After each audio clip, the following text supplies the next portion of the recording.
Hello my fellow berserkers, it is I, Rounding the Viking Reviewer, and today I'm going to do something a little bit different. Don't worry, I'm still going to be doing the game reviews, but this is a little bit off topic from that. And the fact that I'm going to be reviewing some stuff that I actually haven't had anything to do with in 20 plus years. Now what is this thing that you're asking about? Well, I'm glad you asked. Timmy, I'm going to be reviewing anime! That's right, anime. That unique little cartoon style that comes from across the Pacific Ocean. Now, namely, it began in Japan, but as of recently, there have actually been some pretty good ones that have been coming out of Korea and even China. So, in the meantime, won't you guys join me as I review some of the anime I've been watching?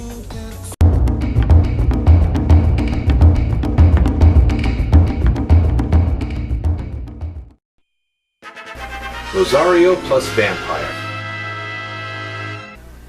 Rosario plus Vampire is about a boy by the name of Skune, whose parents wish to send him to a private high school. The problem is that the flyer his father comes across is for a monsters only school and was never meant for a human to attend. Matter of fact, if they find out a human is attending this high school, they will kill him. You see, this school's enclosed in a giant secret barrier, but even if a human got through it somehow and wandered in here, they would be killed immediately.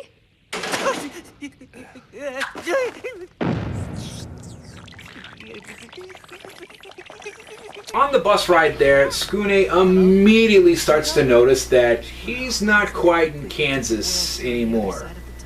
So upon arriving, Skune and the fans watching the show give themselves a nice quick panty shot of fan service. There is a lot of this, by the way. That's pretty much primarily what this show is going to be all about. Just going to warn you there. But he runs across Mocha. Now Mocha has like a dual personality aspect going on with her. She's the sweet, innocent, demure girl that is supposed to be the wholesome girl next door. But once her rosary slash, I don't know, dog collar chain thing is removed, she becomes the dark seductress S&M vampire thing, which is an S-class vampire. What is an S-class monster? I have no idea.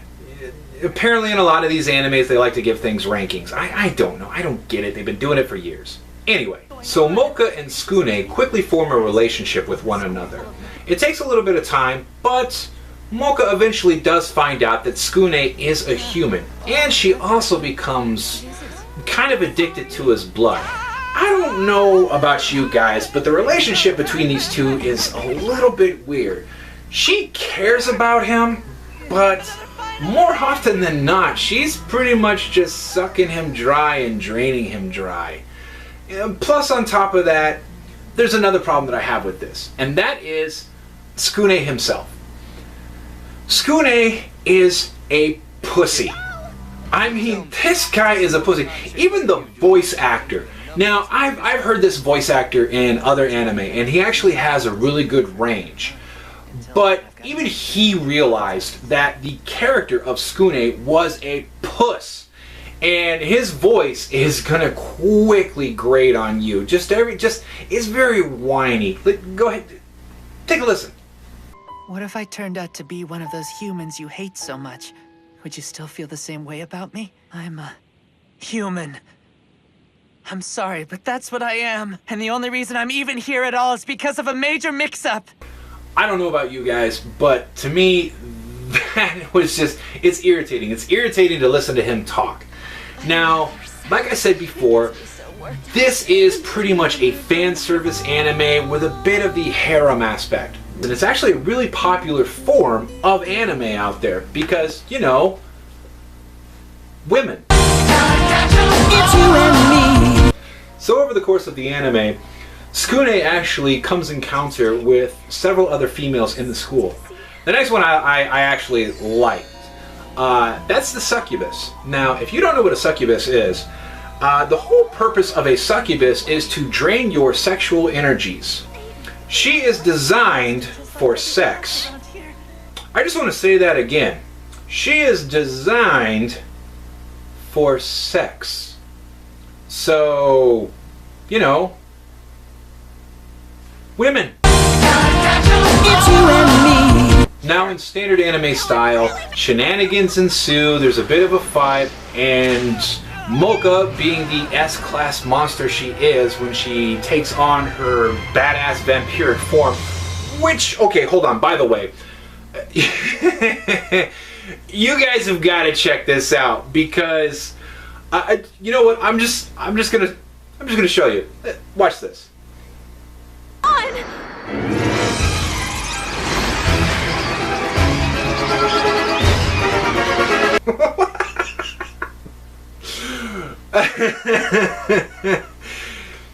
The boobies and that booty go nuclear when she transforms.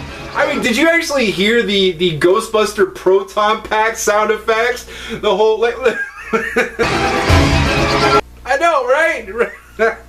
That is ridiculous. Also, one of the other things is that whenever there's kind of a romantic scene between Skune and Mocha, you get this. Skune.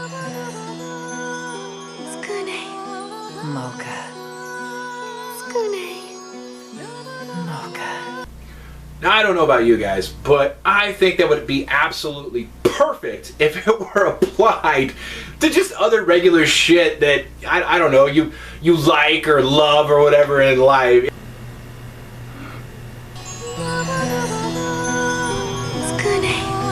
Mocha. Skune. Mocha. So worth it. So that being said, through the course of the show, Skune becomes involved with several other females. The succubus, who is designed for sex, because that's hot. The next character that is come across, I don't really get this one.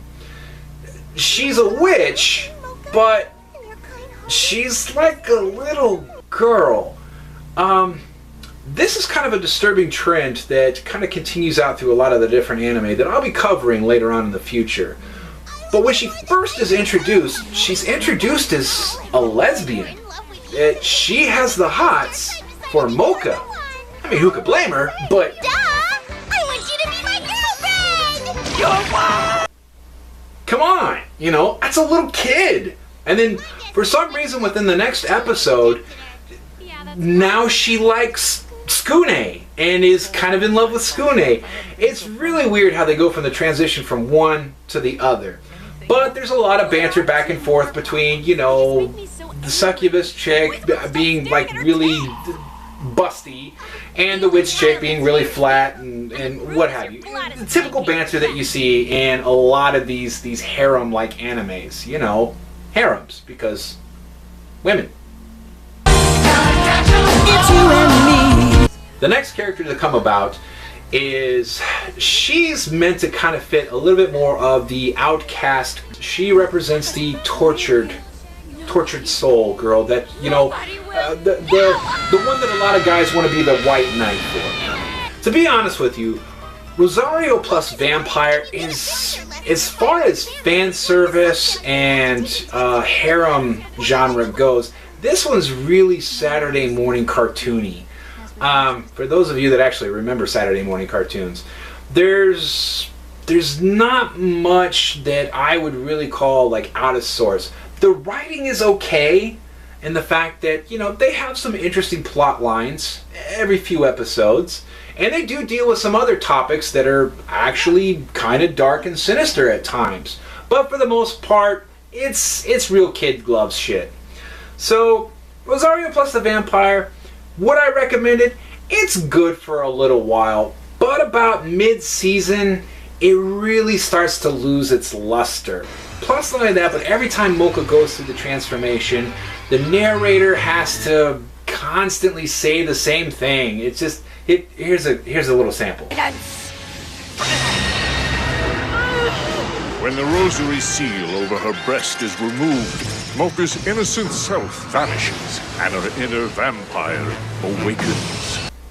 You are going to hear that crap every single episode, and it gets old real fast. By the third episode, I was sick of hearing it.